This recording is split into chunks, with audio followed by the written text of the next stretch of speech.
Sir ಒಂದು ನಿಮಿಷ ನಾನು ಹೊಸ್ದಾಗಿ sir anyways after 3-4 years back ಮತ್ತೆ ಕಮ್ ಬ್ಯಾಕ್ ಮಾಡಿದ್ದೀರಾ. ನಿಮ್ಮ ಹಾಡುಗಳೆಲ್ಲ ಹಿಟ್ಟಾಗಿತ್ತು. ಏನಮ್ಮಿ ಮತ್ತು ಕಡಲೆಕಾಯಿ ತಿನ್ನೋ ಬೇಡ ಅಲ್ಲಿ ನೋಡಿ ಸರ್ ಕ್ಯಾಮ್ರಾಗ ನೋಡಿ ಹಿಟ್ಟಾಗಿತ್ತು. ಅದಾದಮೇಲೆ ಇದು ನಮಗೆ ನೀವು ಎಲ್ಲ ಮಾಡ್ತಾಯಿದ್ರಿ ಪ್ರಮೋಷನ್ಸ್ ಎಲ್ಲ ರೇಡಿಯೋ ಸಿಟಿಲಿ ಮಾಡಿದ್ದು ಅದಂತೂ ತುಂಬ ಕ್ಯೂರಿಯಾಸಿಟಿ ಹುಟ್ಟಿಸಿತ್ತು. ಆಮೇಲೆ ಸ್ಮಶಾನದ ಮೇಲೆ ಕೂತ್ಕೊಂಡು ಮಾಡಿಸಿದ್ರಲ್ಲ ಅದನ್ನೆಲ್ಲ ಪ್ರಮೋಷನ್ ಮಾಡಿದ್ದೀವಿ. ನಾವು ಒಂದು ವಾರದಿಂದ ಪ್ರಮೋಷನ್ ಮಾಡ್ತಾನೇ ಇದ್ವಿ ಪಾರ್ವತಿ ಮೇಡಮ್ ಜೊತೆ ಸೇರಿಕೊಂಡು.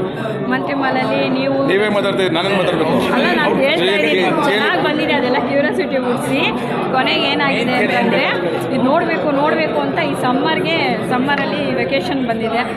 ಅದು ಗೊತ್ತಾಗಿದೆ. ನೀವೇ ಹೆಣ್ಮಗಳಾಗಿ ಒಬ್ಬ ಹೆಣ್ಮಗಳು ಪ್ರೊಡ್ಯೂಸರ್ ನೀವೇ ಹಾರೈಸ್ಬಿಡಿ ಜನಕ್ಕೆ. ಒಂದು ಪಿಕ್ಚರ್ ನೋಡಿ ನೀವೇ ಹೇಳಿ ಹೆಂಗಿದೆ ಸಿನಿಮಾ, ನೀವು ಹೇಳಿ. ನನ್ನ ರಿವ್ಯೂ ಬೇಡ, ನನ್ನ ರಿವ್ಯೂ ಹೇಳಿ ನೀವೀಗ. ನಾವು ಆಮೇಲಿಂದ ಹೇಳ್ತೀವಿ ಸರ್ ರಿವ್ಯೂ. ಬಟ್ ನೀವು ಪ್ರಮೋಷನ್ ಮಾಡಿದ ರೀತಿನೇ ಕ್ಯೂರಿಯಾಸಿಟಿ ಹುಟ್ಟಿಸಿತ್ತು. ನೋಡಬೇಕು ಅಂತ ಹೇಳ್ಬಿಟ್ಟು ಆಮೇಲಿಂದ ಅದ್ರಲ್ಲಿ ವರ್ಕ್ ಮಾಡಿರೋದಂತೂ ತುಂಬ ಚೆನ್ನಾಗಿ ಬಂದಿದೆ. ವರ್ಕ್ ಅವ್ರು ಎಷ್ಟು ಚೆನ್ನಾಗಿ ಬಂದಿದೆ ಅಂದರೆ ಬೇರೆ ಮೂವಿಗಳು ಕೂತ್ಕೊಂಡು ನೋಡುವಾಗ ಬೋರ್ ಅನಿಸ್ತಿತ್ತು. ಇದು ದೆವ್ವದ ಹಾರರ್ ಮೂವಿ ಆಗಿದ್ರೂ ಕ್ಲಾರಿಟಿ ಚೆನ್ನಾಗಿ ಬಂದಿದೆ. ಆಮೇಲೆ ಟೀಮ್ ವರ್ಕು ಚೆನ್ನಾಗಿದೆ. ಆದಿತ್ಯ ಮೇಡಮ್ದು ಮತ್ತು ರಚಿತಾ ಮೇಡಮ್ದು ಚೆನ್ನಾಗಿದೆ. ಲಾಸ್ಟಲ್ಲಂತೂ ಥ್ರಿಲ್ಲಿಂಗ್ ಆಗಿ ಆ ಟ್ವಿಸ್ಟ್ ತೊಗೊಳುತ್ತಲ್ಲ ತುಂಬ ಚೆನ್ನಾಗಿದೆ.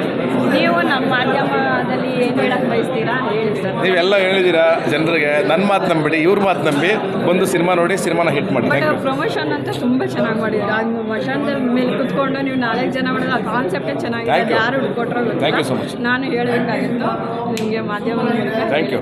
All the best sir. Thank you.